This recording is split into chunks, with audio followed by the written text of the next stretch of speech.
শুভধারান YouTube চ্যানেলে আপনাদের সকলকে আবারও স্বাগত জানাই। আশা করি ভালো আছেন। 2026 সালে ফেব্রুয়ারি মাসের অনারিয়ামের অ্যালটমেন্ট, অনারিয়াম মানে যেটা আপনাদের আইসিডিএস প্রজেক্ট অফিস থেকে পিএফএমএস এর মাধ্যমে ছাড়া হতো, ট্রেজারিতে যে বিলটা দেওয়া হতো না। আপনারা অনেকে বলে থাকেন কেন্দ্র সরকারের টাকা। যাই হোক, যে টাকাটা অনারিয়াম, অ্যাডিশনাল অনারিয়াম ট্রেজারিতে পাঠাতে হতো এবং ট্রেজারি থেকে সেটা পাস হতো। এটা আগেও হতো, এখনও হয়। কিন্তু অনারিয়ামটা 2022 সালের পর থেকে, পিএফএমএস চালু হয়ে যাওয়ার পর থেকে আপনাদের যে সমস্ত প্রজেক্ট অফিসগুলো আছে সেই সব অফিসগুলো থেকেই সিডিপিও স্যার ম্যাডামরা নিজেদের অফিস থেকেই এই টাকাটা ছাড়তো। কিন্তু দেখুন, এখানে একটা কথা লেখা রয়েছে, দেখুন, system generated orders under SNS pass platform in WB JIT portal. তো ডব্লিউবি আইএফএমএসেই এই ডব্লিউবি জিট পোর্টাল, এটা হচ্ছে West Bengal just in time portal চালু হয়েছে এসএনএস পাসের আন্ডারে।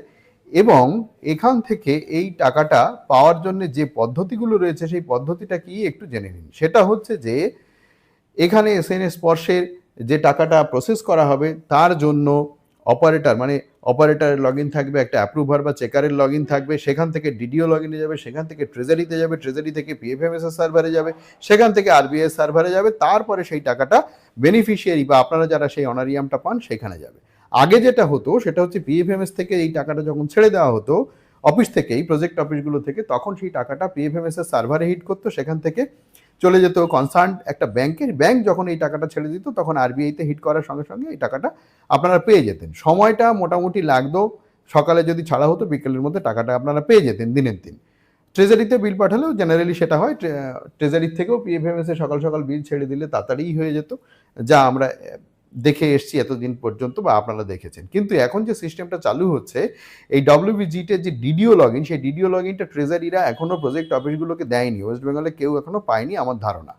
তো এসএনএস স্পর্শের মাধ্যমে এই যে বিভিন্ন স্টেপে টাকাগুলো সাবমিট করা হবে, মানে বিলটা প্রসেস করে, টাকাগুলো বলতে বিলটা প্রসেস করে সাবমিট করা হবে, এর জন্য কিন্তু সময় সাপেক্ষ বিষয়।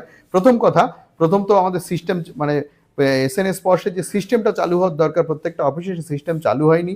মানে লগ ইন আইডি ক্রিয়েশন করতে হবে, ডিডিও লগ ইন ক্রিয়েশন করতে হবে, তারপরে এই বিলগুলো অফিসগুলো থেকে ডিডিওর কাছে যাবে, ডিডিও থেকে ট্রেজারিতে যাবে, ট্রেজারি থেকে পিএফএমএস সার্ভার, পিএফএমএস সার্ভার থেকে আরবিআই সার্ভার, আরবিআই সার্ভার থেকে সেটা বেনিফিশিয়ারির কাছে যাবে। এই এতগুলো স্টেপ করতে যতদূর শোনা যাচ্ছে 3-4 দিন টাইম লেগে যাবে। এর আগে এতটা টাইম লাগতো না।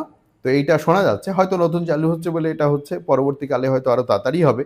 তো আপনারা অনেকেই জানতে চান যে অনারিয়ামের কোনো অ্যালটমেন্টের কোনো খবর আছে কিনা। তো যে খবরটা আমি পেলাম, অনারিয়ামের অ্যালটমেন্ট 10 তারিখে চলে এসছে। দেখুন, আইসিডিএম ডিটি 832 মেমো নাম্বার 10/3/2026 এই অনারিয়ামের অ্যালটমেন্ট কাল বিকেলবেলায় মোটামুটি ইস্যু হয়েছে। কিন্তু এই যে আবারও বলছি, SNS spots platform in WB JIT portal, অর্থাৎ West Bengal just in time portal, এই পোর্টাল কিন্তু এখনও চালু হয়নি বলতে log in ID, DDO log in ID creation হয়নি, ক্রিয়েশন হবে, তারপরে এই বিলটা প্রসেস করে ট্রেজারির মাধ্যমে আপনারা পাবেন। আমি যে পদ্ধতিগুলো বললাম মোটামুটি ওই পদ্ধতিতে যেতে একটু সময় লাগবে। তো অ্যালটমেন্ট এসে গেছে, এই বিলটা পেতে এই সময়টা লেগে যেতে পারে কিছুদিন, সেটাই আমি আপনাদের জানানোর জন্য ভিডিওটা করলাম। তো ভালো লাগলে লাইক করবেন, শেয়ার করবেন বন্ধুদের মধ্যে, যাতে তারাও জানতে পারে বিষয়গুলো কি হচ্ছে না হচ্ছে ইত্যাদি। তো দেখা হবে পরের ভিডিও, ভালো থাকবেন।